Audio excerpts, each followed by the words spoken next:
Hello बच्चों, आज की इस वीडियो में हम लोग पढ़ेंगे लैंग्वेज एंड ग्रामर क्लास 5, जिसको हिंदी में कहते हैं भाषा और व्याकरण, या हिंदी व्याकरण किताब से लिया गया है क्लास 5 का। तो चलिए आगे स्टार्ट करते हैं। आज हम लोग पढ़ेंगे भाषा और व्याकरण, जिसको इंग्लिश में कहते हैं लैंग्वेज एंड ग्रामर। आप ये फिगर देखिए, इस फिगर में क्या कह रहा है? नेताजी चुनाव प्रचार करने आए हैं। एक नेताजी हैं जो चुनाव की प्रचार कर रहे हैं। वे मंच से भाषण दे रहे हैं।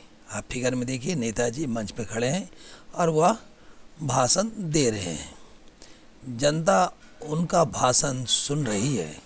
तो आप देखिए, कुछ लोग उस फिगर में खड़े हैं जो उनके दिए हुए भाषण को सुन रहे हैं। तो यह फिगर ऐसा हुआ, नेताजी चुनाव प्रचार करने आए हैं, वे मंच से भाषण दे रहे हैं, जनता उनका भाषण सुन रही है। चलिए आगे देखते हैं। सुरेखा दीदी ने कक्षा में कुछ प्रश्न पूछे। बच्चों ने उन प्रश्नों के उत्तर लिखे। सबने अपनी अपनी कॉपी पर लिखे उत्तर सुरेखा दीदी को दिखाएं। सुरेखा दीदी ने बारी बारी से उन्हें पढ़ा। तो यह फिगर क्या कह रही है? आपने पढ़ा। अब आगे देखते हैं कि आपकी किताब में क्या लिखा गया है। यहाँ पर ध्यान दीजिए, नेताजी और जनता के बीच विचारों का आदान प्रदान मौखिक रूप में हो रहा है। इसमें बोलने और सुनने का काम हो रहा है। जो फिगर आपने पहले देखा, जिसमें नेताजी भाषण दे रहे थे और जनता सुन रही थी, उसी के बारे में यहाँ लिखा हुआ है, नेताजी और जनता के बीच विचारों का आदान प्रदान मौखिक रूप में हो रहा है। इसमें बोलने और सुनने का काम हो रहा है। दूसरे में आपने देखा, सुरेखा दीदी और बच्चों के बीच विचारों का आदान प्रदान लिखित रूप में हुआ। इसमें लिखने और पढ़ने का काम हुआ। दूसरा फिगर जो आपने देखा, उसमें सुरेखा दीदी बच्चे से लिखने का और पढ़ने का काम किया। तो इसका निष्कर्ष यह निकलता है, अपने भावों को या विचारों को एक दूसरे तक पहुंचाने का जो साधन है, उसे भाषा कहते हैं। अगर आपसे कोई क्वेश्चन करे कि भाषा किसे कहते हैं, या किताब में या स्कूल में कहीं भी एग्ज़ाम में कोई उससे आपसे पूछे कि भाषा किसे कहते हैं, तो आप उनको जवाब देंगे, अपने भावों को या विचारों को एक दूसरे तक पहुंचाने का जो साधन है, उसे भाषा कहते हैं। चलिए आगे देखते हैं आपकी किताबों में क्या लिखा हुआ है। अब यहाँ हम लोग पढ़ते हैं भाषा के भेद। तो भाषा के दो भेद होते हैं, मौखिक भाषा और लिखित भाषा। मौखिक भाषा जब विचारों का आदान प्रदान बोलकर या सुनकर किया जाए, उसे मौखिक भाषा कहते हैं। जैसे अभी आपने देखा फिगर में, नेताजी जनता के बीच में बोलकर भाषण दे रहे थे, इसे मौखिक भाषा कहते हैं। अगर आपसे सवाल आए, मौखिक भाषा किसे कहते हैं? जब विचारों का आदान प्रदान बोलकर या सुनकर किया जाए, उसे मौखिक भाषा कहते हैं। नेक्स्ट, लिखित भाषा। जब विचारों का आदान प्रदान लिखकर या पढ़कर किया जाए, उसे लिखित भाषा कहते हैं। जो आपने फिगर में देखा, सुरेखा दीदी किसी से लिख के पढ़कर बात कर रही थी, उसे लिखित भाषा कहते हैं। एक तीसरा भी है, सांकेतिक भाषा, जिसको आपने पढ़ा नहीं। सांकेतिक भाषा, भाषा का एक रूप सांकेतिक रूप भी है, जब हम संकेतों द्वारा अपने विचार प्रकट करते हैं। जैसे आप रोड पर चलते होंगे, आप क्लास 5 के हैं, रोड पर जाते हैं, स्कूल जाते हैं, ट्रैफिक पुलिस मिलती है। ट्रैफिक पुलिस को आप देखते होंगे, वो हाथ से इशारा करके कभी रोकता है, कभी जाने को कहता है। इस भाषा को सांकेतिक भाषा कहते हैं। चलिए आगे पढ़ते हैं। अब हम लोग को पढ़ेंगे मातृभाषा। ध्यान दीजिए, जिस भाषा को बच्चा अपने परिवार से या आसपास से सबसे पहले या सहज रूप से सीखता है, वही उसकी मातृभाषा होती है। अगर आपसे कोई सवाल करे कि मातृभाषा क्या है, तो आप इसको जवाब देंगे कि जिस भाषा को बच्चे अपने परिवार से या आसपास से सबसे पहले सहज रूप से सीखता है, वह उसकी मातृभाषा होती है। अब हम लोग पढ़ेंगे लिपि। भाषा को लिखित रूप देने के लिए जिस साधन का सहारा लिया जाता है, उसे लिपि कहा जाता है। तो बच्चों, आपने इससे क्या समझा?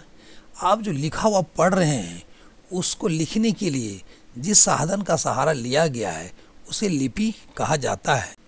किसी भाषा की लिपि के लिए उस भाषा में कुछ चिन्ह बना लिए गए हैं। इन चिन्हों को जोड़कर हम अपनी बात उस भाषा में लिख सकते हैं।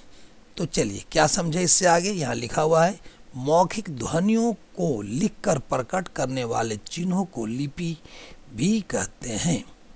आपसे अगर सवाल पूछा जाए लिपि किसे कहते हैं तो आप यह बताएंगे, मौखिक ध्वनियों को लिखकर प्रकट करने वाले चिन्हों को लिपि कहते हैं। अब इन चित्रों को देखिए, चित्रों के सहारे आपको कुछ समझाने की कोशिश करता हूँ। शरद एक मराठी युवक है। जो फिगर आप देख रहे हैं उस फिगर में एक आदमी है, उसका नाम शरद है। वह एक मराठी युवक है। वह मराठी भाषा का समाचार पत्र पढ़ रहा है। उसके हाथों में जो पेपर है उसे आप समाचार पत्र या न्यूज़पेपर कह सकते हैं, वह मराठी भाषा में लिखी गई है। मराठी भाषा का लिपि देवनागरी होता है। ये आप क्वेश्चन को याद कर लीजिए कि अगर कोई पूछे मराठी भाषा की लिपि क्या है तो वह देवनागरी है। यह आपके स्कूल में पूछे जाने वाले क्वेश्चन है। नेक्स्ट है, अब्दुल्ला एक कश्मीरी युवक है। अब्दुल्ला एक कश्मीरी युवक है। टेलीविज़न पर वह कश्मीरी भाषा में प्रसारित होने वाला कार्यक्रम देख रहा है। अब यहाँ पर देखिए, एक युवक है, उसका नाम अब्दुल्ला है, वह कश्मीरी युवक है। वह टीवी देख रहा है। टीवी में क्या देख रहा है? कश्मीरी भाषा में प्रसारित होने वाले कार्यक्रम को देख रहा है। तो कश्मीरी भाषा की लिपि क्या हुई? फारसी। कश्मीरी भाषा की लिपि फारसी है। इसे भी आप याद कर लेंगे, क्योंकि अगर कोई पूछेगा कश्मीरी भाषा की लिपि क्या होती है तो आप जवाब देंगे फारसी। स्मिथ एक अंग्रेज युवक है। आप यहाँ देख रहे हैं फिगर में जो आदमी खड़ा है, टोपी वोपी पहन के खड़ा, देखने से ही अंग्रेज दिख रहा है। स्मिथ एक अंग्रेज युवक है। वह बस से आगरा जाना चाह रहा है। वह अंग्रेजी भाषा में लिखी समय तालिका पढ़ रहा है। उसके हाथ में कुछ पेपर है, वो पेपर को पढ़ रहा है। उसके हाथ में समय तालिका है, वह अंग्रेजी भाषा में लिखी हुई है। तो अंग्रेजी भाषा की लिपि क्या हुआ? अंग्रेजी भाषा की लिपि रोमन है। स्मिथ एक अंग्रेज युवक है। वह बस से आगरा जाना चाह रहा है। वह अंग्रेजी भाषा में लिखी समय तालिका पढ़ रहा है। अंग्रेजी भाषा की लिपि रोमन होती है। ये आप याद कर लीजिएगा, अंग्रेजी भाषा की लिपि क्या होती है? और रोमन होती है। अब यहाँ फिगर में देखिए, महात्मा जी हिंदी में प्रवचन दे रहे हैं। यह फिगर बता रहा है कि महात्मा जी हिंदी में प्रवचन दे रहे हैं, परंतु बीच बीच में वे संस्कृत के श्लोक भी सुना रहे हैं। बीच बीच में वे संस्कृत के श्लोक भी सुना रहे हैं।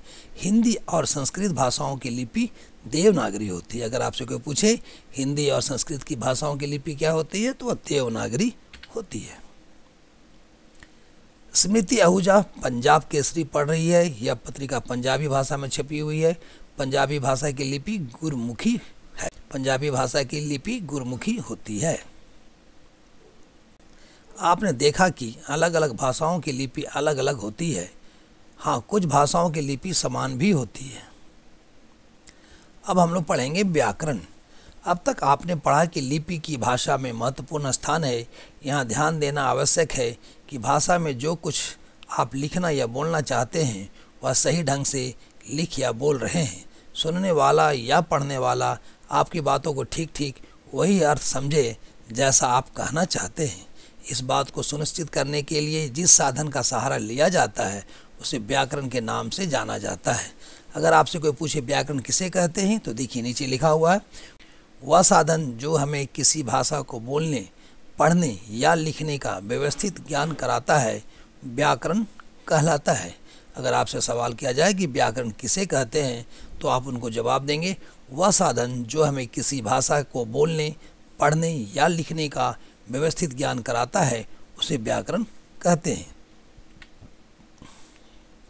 व्याकरण हमें बतलाता है कि किस प्रकार की भाषा शुद्ध है और कौन सी अशुद्ध है। जैसे नीचे लिखा हुआ है, अच्छा गोपी है नाचती। एक फिगर है जिसमें देख रहे हैं एक बच्ची नाच रही है। अच्छा गोपी है नाचती, यह अशुद्ध है। इसको शुद्ध तरीके से कैसे लिखेंगे? गोपी अच्छा नाचती है। गोपी अच्छा नाचती है, तो यह शुद्ध भाषा है। व्याकरण वह साधन है जिसके द्वारा भाषा को शुद्ध रूप का ज्ञान होता है, उसे व्याकरण कहते हैं। पहले वाक्यों में शब्द व्यवस्थित ढंग से नहीं लिखे गए हैं, अतः इनसे बना वाक्य शुद्ध है। दूसरे वाक्य में वे शब्द व्यवस्थित करके लिखे गए हैं, अतः वह वाक्य शुद्ध है। इन शब्दों को व्यवस्थित क्रम देने के लिए व्याकरण के नियमों का ज्ञान कराया जाता है। इन नियमों के लिए व्याकरण की 3 मुख्य भागों में बांटा गया है। व्याकरण को 3 भागों में बांटा गया है। पहला भाग जैसे वर्ण विचार, इसमें वर्णों या अक्षरों के आकार, उनका उच्चारण एवं उनके मेल से संबंधित नियमों के बारे में पढ़ा जाता है, उसे वर्ण विचार कहते हैं। शब्द विचार, इसमें शब्दों की बनावट, उनकी उत्पत्ति, उनके भेद, उनकी रचना आदि के नियमों के बारे में पढ़ा जाता है, उसे शब्द विचार कहते हैं। नेक्स्ट हमारा है वाक्य विचार। इसमें वाक्यों की बनावट, उनकी भेद, उनकी रचना आदि के नियमों के बारे में पढ़ा जाता है, उसे हम लोग कहते हैं वाक्य विचार। तो आपने देखा कि यहाँ पर व्याकरण को 3 मुख्य भागों में बांटा गया है।